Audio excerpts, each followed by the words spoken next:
Hey everybody, welcome aboard to Trade School. Today is the 12th of April. My name is Doc Severson, and today we're just going to be doing a quick little Trade School. I was thinking about things to do. I didn't get any real requests during the week, so I was thinking what's probably going through people's minds today. And I'm just thinking, and maybe you guys can correct me if I'm wrong here, but it's like I'm sure a lot of people are feeling, hey, what do we do now? What do we do now? We've been in this bear market for 15 months and it feels just kind of odd. Like all of a sudden we just got this bull market deposited on us. Now, I think there's a few things that we need to do first before we get to that point, but let's get into it today. So I'm going to move down to the lower left-hand corner. I'm into purgatory down here. We're going to go through a couple of slides. Oh, let's see. We are not going to do anything that's going to cause any risk to your account, so we're good here. So again, today's topic is what now? Oh, let's see. We got a couple of folks on here. Rajith, hello, and Mr. Penguini, welcome to the broadcast here. So also for those of you that are watching this on the replay, which is probably going to be the majority of you, welcome aboard. Pretend like this is brand new and live. And I'm always looking for questions that I can pose on the following trade school. So if you do get something that you say, hey, could you do a little bit of, a little bit of work on this, a little bit of an analysis, or we can even do this during the newsletter. I really, it doesn't matter to me. Be happy to do that. Want to be inclusive here. Okay. What now? What now? What do we do now? We've been in a bear market for the past 15 months. We're coming out of hibernation. We don't know what to do. We're kind of groggy. We're like, what the hell was that? And we don't feel prepared for what's going on. So today, just some basic thoughts on how to proceed with caution from this point forward. With caution, I think being the operative word. So number one, and guys, I will always go back to this. So it doesn't matter what program that I'm teaching, I will go back to the beginning. I'll teach you the strategies of something and I'll say, well, wait a minute, before you just like fire this thing up and throw it into the market, what's your business plan? What are you trying to accomplish by trading this? Are you fully prepared to back this thing up and treat this like a business? Or is this just some fun for you to play around with, in your off hours? If that is the case, then that's what it's going to continue to be, is just fun. Well, I don't know how much fun losing money is. So I would make sure that now's a good time to get back into your business plan and say, what is my business plan? What am I trying to do here? Why am I engaging with the market? Why do I think that this particular market is the best one for me? So good time to kind of refocus yourself and make sure that you're going to treat this like a business. Number two, are you a trader or are you an investor? Now, I probably haven't asked that question around these parts for some time, but it bears bringing up again because a lot of people get confused with this one. So it's funny because I'll post something on YouTube out to the public world out there, and it's just amazing the comments that I get from people like, TA is crap, like who cares? Just DCA. Okay, that's fine. You are an investor, sir. And really, you don't need technical analysis. So if your belief is that market movements are completely random and there's no rhyme nor reason behind what's happening to the price action, then don't study technical analysis. Don't waste your time with that and just do a regular dollar cost averaging program or define to you what is value. Define what is value for you. But do it in a systematic way. Don't do it like everybody else does and dogpile into the rallies. So find out whether you're a trader or an investor, and now would be an excellent time to do that. Now, for those of you that can see through both eyeballs, perhaps some of you are going to say, well, look, I'd like to have a dual approach to this. I would like to reserve a certain pile of capital down here, and this is going to be my investing pile. And what I will do is it's kind of like your 401k or any other retirement plan. Maybe you're just going to dink and dunk, every week or every month or something like that. You're going to just make regular contributions into there without thinking too hard about it. And the power here is the regularity, not waiting until, oh no, it's a pullback, I shouldn't do anything, and those kind of things. And the other thing that you can do is you can reserve a little bit of capital for a trading approach as well too. So we'll put a big T down here. And it's, a lot of people say, well, how much do I need to put in which pile? Oh my God, there's too much, variance here. I can't figure this out. It's up to you. It's up to you. If you feel stronger about the investing approach, and if you're unsure of your skills in the trading approach, then obviously your investing pile should be a little bit bigger than your trading approach. Perhaps your trading approach isn't fully baked yet, in which case I would prefer that you not even trade with live capital yet until you get something that is fully baked and does have a positive +1 or greater profit factor, right? So this is something that you have to figure out. So like as Mr. Penguini, hey, Jorge, or George, I never know which one is right. I guess it depends on what part of the world that you're in. So each of you has to figure this out on your own. I cannot provide guidance for this because you're not me and I'm not you. So everybody has to take responsibility for figuring out what your mix is behind this. Okay. Hopefully that makes sense. If I get in the way down here in the lower left corner, just remind me. Just reach out through the camera and just, hey, get out of the way, and I'll remove my little visage down here. Number 3, this is not financial advice, but if you're an investor, if you're, excuse me, in the investor class, look for value entries or just dollar cost average or whatever your unit of fiat currency would be. Look for value entries. Look for the dip. Don't chase after the rallies. Don't dogpile. That is a very bad thing.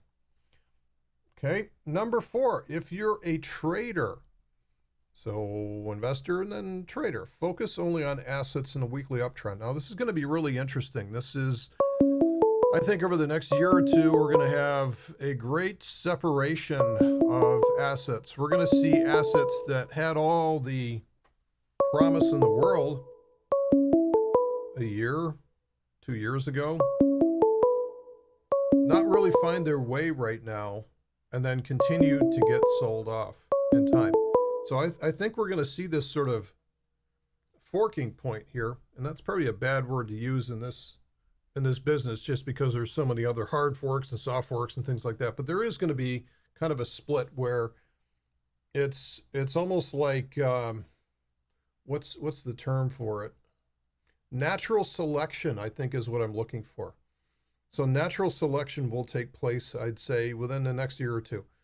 Just simply, some projects will get left behind. They started out as a great idea, but all of a sudden, a couple years later, nobody cares about them. And they're just not going to get the investment. They're just not going to get the demand.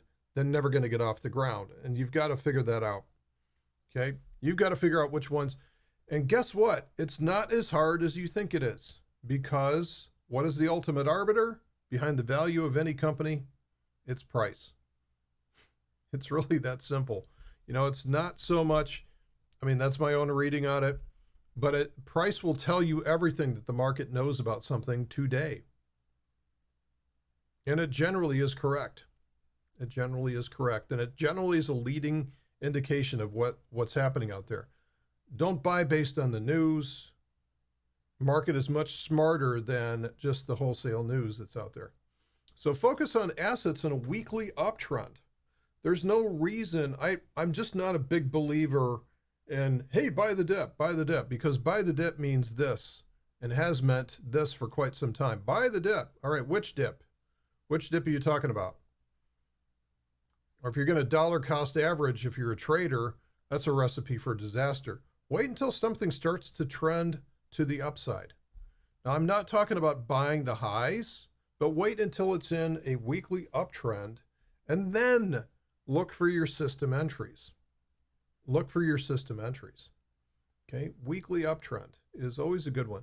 Or you can wait for, if you want to be more objective with that, if you have trouble reading what a weekly uptrend is, just use the simple old, if the price is above the 200-day moving average.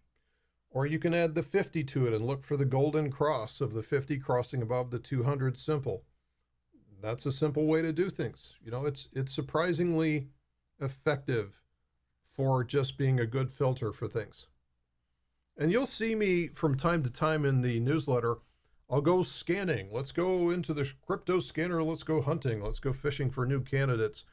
And the first thing I'll do is I'll scan for coins, assets that are above the 200-day simple moving average.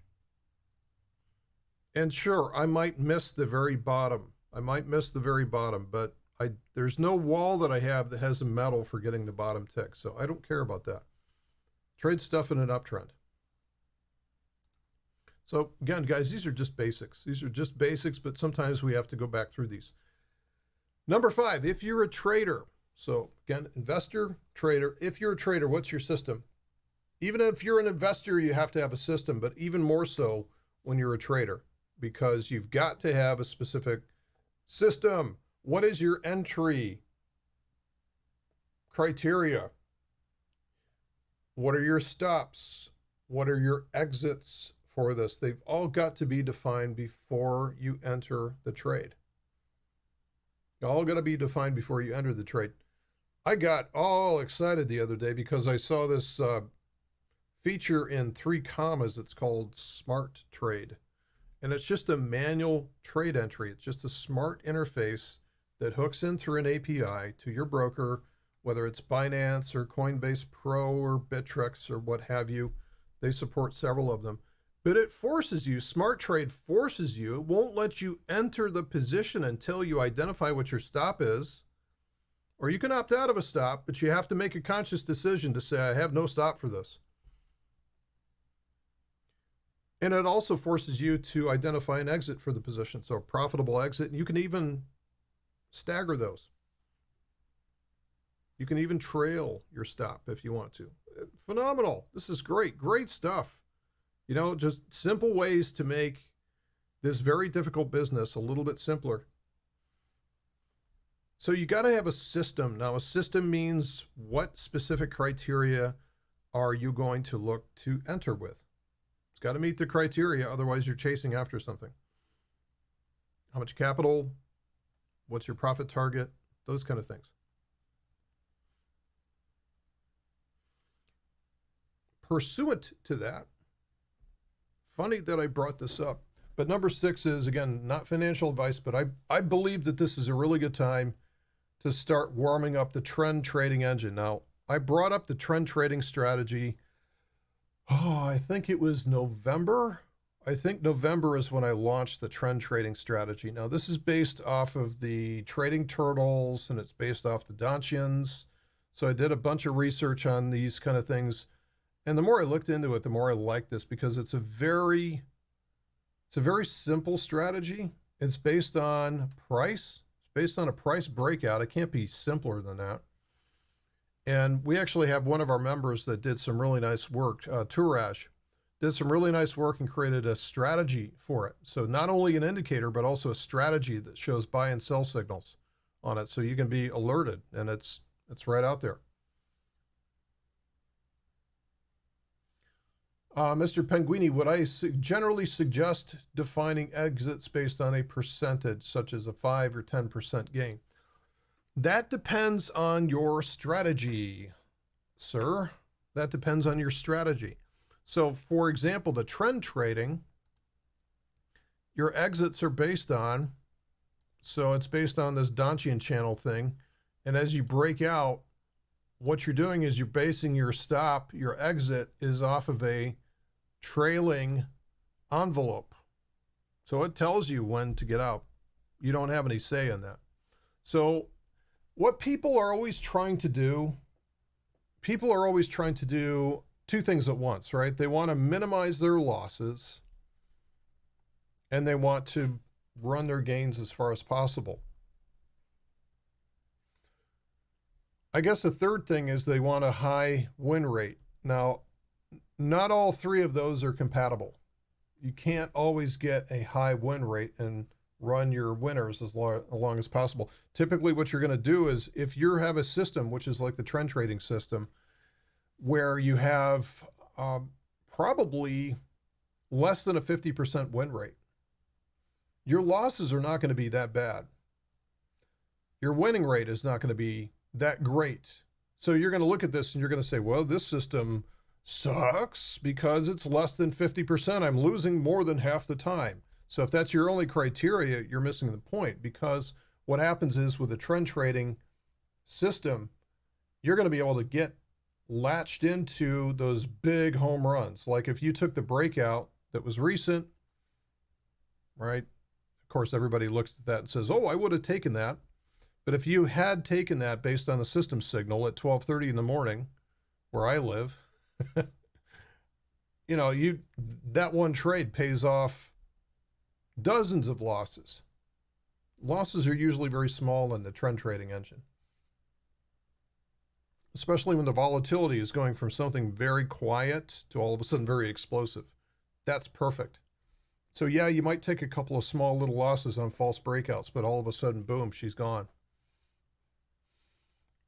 So what I also talk about within things like the short-term strategies course that we have out there, and if you're in here today, you have access to every course that's out there. So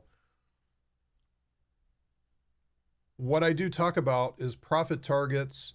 Like if you're just getting started, what you might want to do is look for something really modest, because you need to learn to win first. You need to learn to win. You need to have you need to learn how to follow instructions and not make decisions through, oh my God, there it goes. That's what we're used to doing. We're used to doing this dog pile thing. I can't think of a better expression than that right now, because it's like, there it goes. Let's everybody jump on it.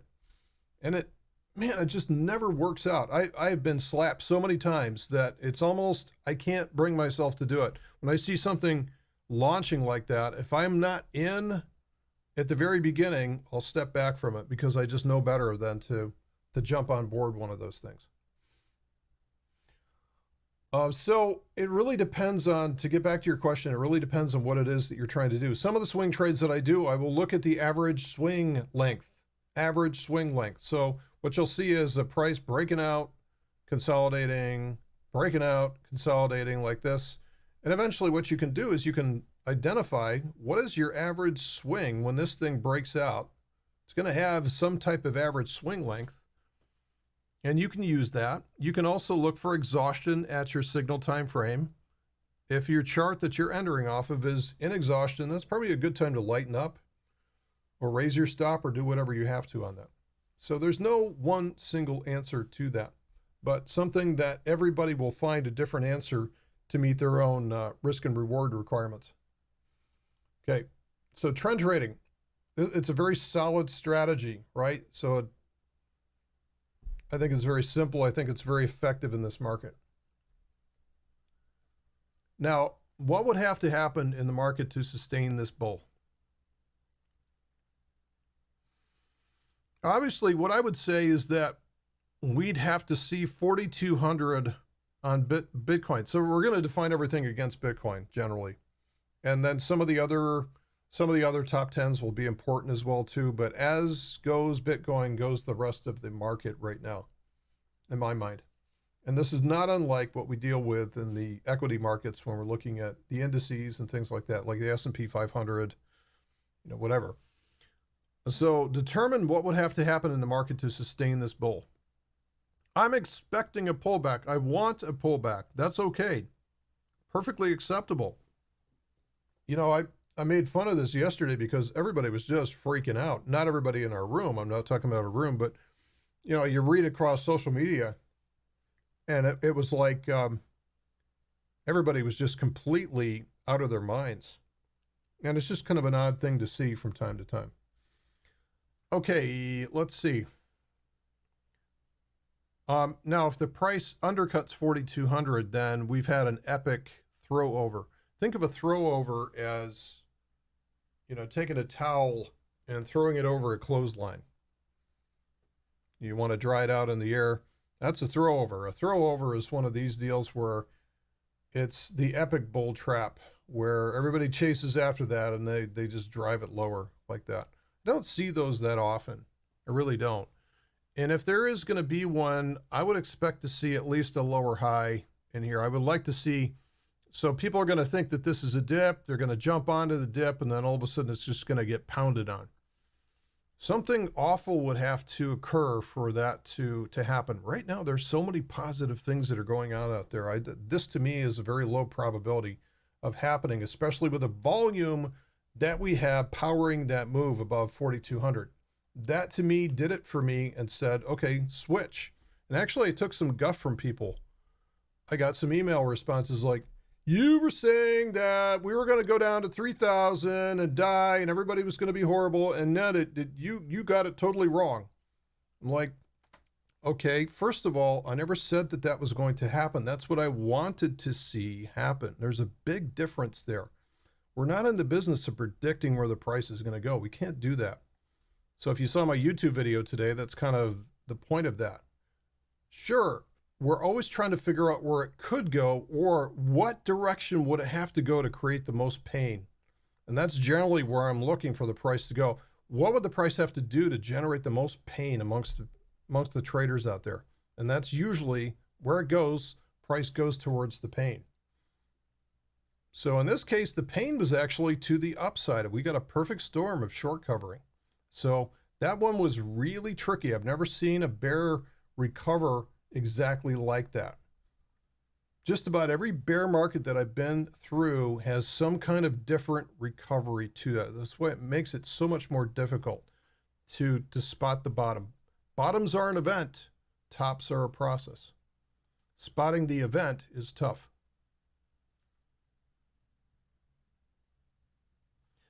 Number 8, don't go all in. Don't back up the truck just yet, guys. I know it's tempting. You've been waiting for all this time, but this is a great time for you to check your system out, put a little bit of capital in, see if you get a little bit more back out of it once you're done with that. Get some confidence in your system. Work some different systems maybe. Maybe now is a good time to experiment with things, with different ways of trading. Don't go all in on something. Don't violate your rules of risk management. Don't place more than 2% of your account at risk per trade. Those don't change regardless of market condition. We are still range bound. 6,400 or even 6,000 is still a really difficult level to get through. There is a major high volume node up there between 6,000 and 6,400. It's going to be almost like, you know, that Arctic ice where you see submarines kind of come up and eventually they, you know, poke the conning tower through that thing. It's going to be really difficult. But talk about a short squeeze. When that thing goes, when we get the proper conditions to get the short squeeze to fire at that level, it will be biblical. So we're still range bound right now. So the price is what, 5,000-ish right now. And we have some pretty heavy overhead resistance right now.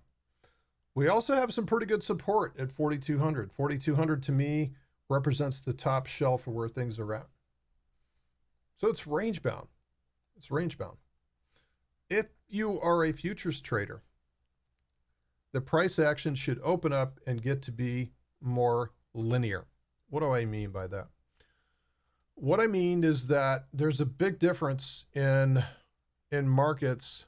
When you're trading short term, you'll see stuff like this. Like during a bear, during corrective market action, you'll see something start to trend. And just when it pokes its head up and you're like, okay, I'll take the next pullback, it grabs everybody and shoves them underwater. And then just when you say, well, okay, so it wants to go bearish, here's their pullback, the energy's set up to go, what it does is it prints a higher low and traps everybody. It's nasty, nasty price action, right? So there's a lot of movement in here, but it's just asymmetric, it's nasty, it's non-linear. I hate it. right? So it's what we see though is when we get into linear markets, when we get into quiet and trending, we get more of this type of stuff where we see, you know, do, and then you get a nice little warning here with a lower high before things start to trend to the downside. And we just get more shapely price action. It's less of this sort of this kind of crap where it's just all about trapping people and, you know, suffocating them below a pillow. And here you get more just very graceful movements within the markets. And I think it's much, much easier to trade. So that's good. That also applies towards any kind of short-term trading strategy. So just because I'm saying futures doesn't mean you can't trade the spot in the same manner with a short term. I just think the futures are just so much better for a directional trading instrument. Okay, my last one, and this is a prop out to you guys for if you have any questions, if you have anything you want me to bring up today, now's the time to type it into the chat room, because I am just about out of ammunition here. Trading bots should start to work again as long as we're in a primary bull. I don't believe trading bots work that well. Trading bots are generally going to be long only unless you're going to connect them to BitMEX and then instruct them to go short on things. And oh boy, you're asking for trouble there. All right, because again, it's the same thing. If we're truly in a bear, we're not going to get these nice, clean signals. They're just going to be nasty signals that occur in a heartbeat, and then they bottom out, and then they trap in the other direction. They're just ugly. So my preference would be to use a trading bot in a long market. Don't make it any harder on yourself than you have to. Be selective on trading assets. There's no reason for you to check hey, check all, right? I've done that before. Hey, why not? Let's just go with every asset that's out there. And so you get, Joe's ugly shirt coin, and it's got no volume to it. It's manipulated beyond belief. People are running stops on it and things like that. And it's not going to make you any money. So go with the high volume assets. Go with the predictable trading assets. Go with the ones that are in the weekly uptrend. Be selective about this. You don't have to just switch your brain off and throw it all onto the bot and say, you figure it out. So do a little bit of work, because you're going to have some elements of discretion that the bot's not going to be able to figure out. Or maybe they can. Maybe they can. Maybe they've changed in the year since I fired the last two bots. So don't do the spray and pray thing. I don't think it works all that well. Be selective. Trade fewer than more. Okay? Okay, so I'm going to open it up to questions now. Perfect timing there, Rajith. Doc, do you set profit targets to your system and business plan yearly or quarterly? No, the profit targets are in the trading plan. Profit targets are in the trading plan.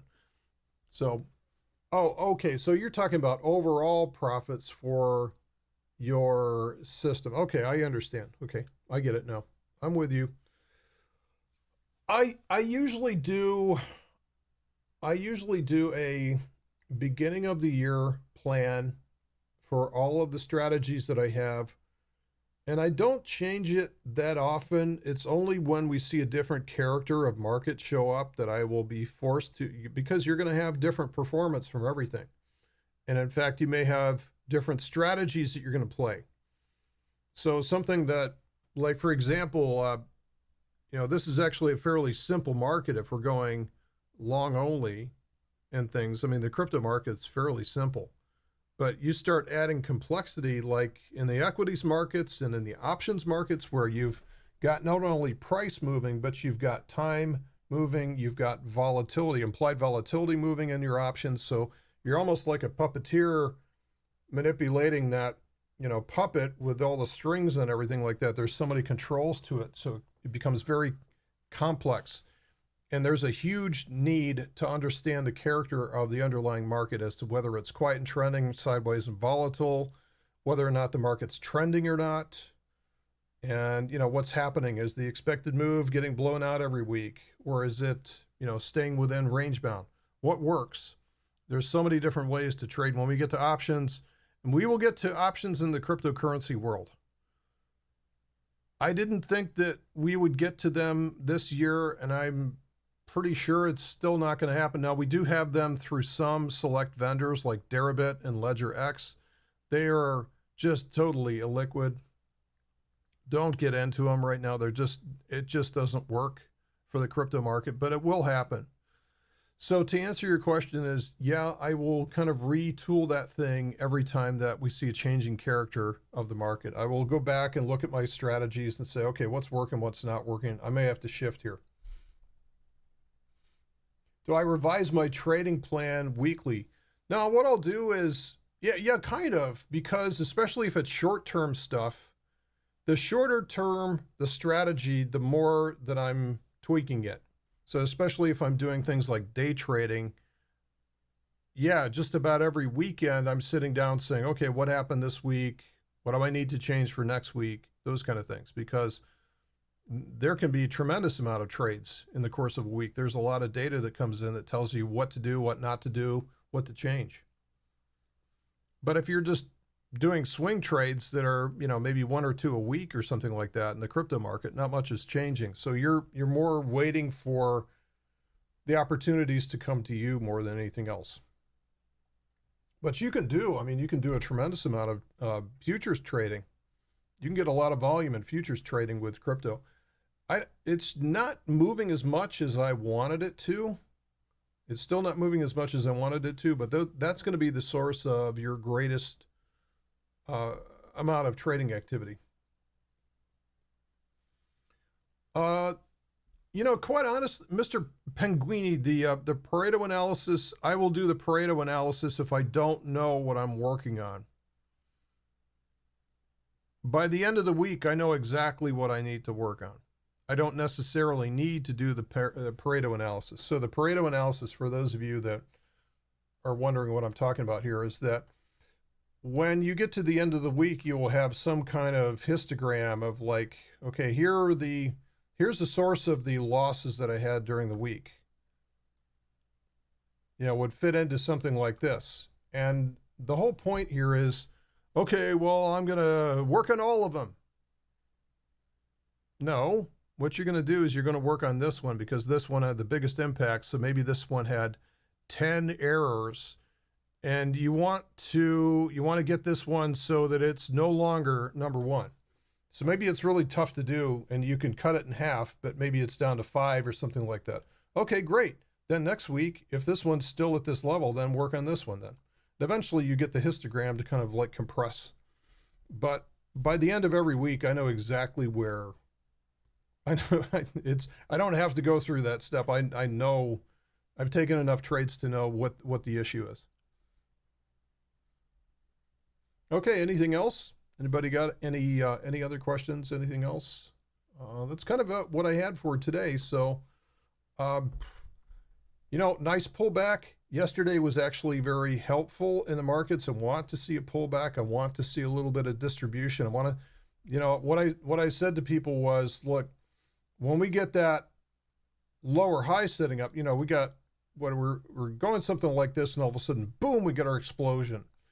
And what I want to see from the markets is I want to see this thing like, oh, like that, like coming down and just scaring the hell out of everybody. Because what are most people going to do at that point? Oh, I knew this was, they're going to sell. When in doubt, palms out. That's the old floor trader sell signal. And as long as this comes in, and I'm hoping that this really finds a, it depends on the exchange that you're looking at. It's anywhere from 4,600 to 4,700. It's 4,700 for Bitfinex. As long as it finds that floor, it very well may slingshot off of there, because what happens is you get that negativity stoked up again, and then somebody with big pockets that missed out on this move is going to step in here and say, that's good enough. I'm not going to wait for this thing to get all the way down to 4,200. And that's how the price will move. It's a constant battle between the bears being on the wrong side and the bulls being opportunistic to be able to squeeze them out. Okay, guys, that is it for today. That is it for today. So I want you guys to have a great weekend, and you know, do your thing. Keep going for it, man. We'll see you guys.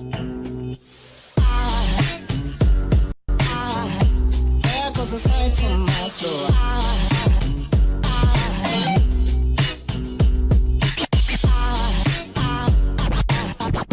There goes a sight, there goes a sight. Now there goes a sight from my soul. There goes a sight from my soul.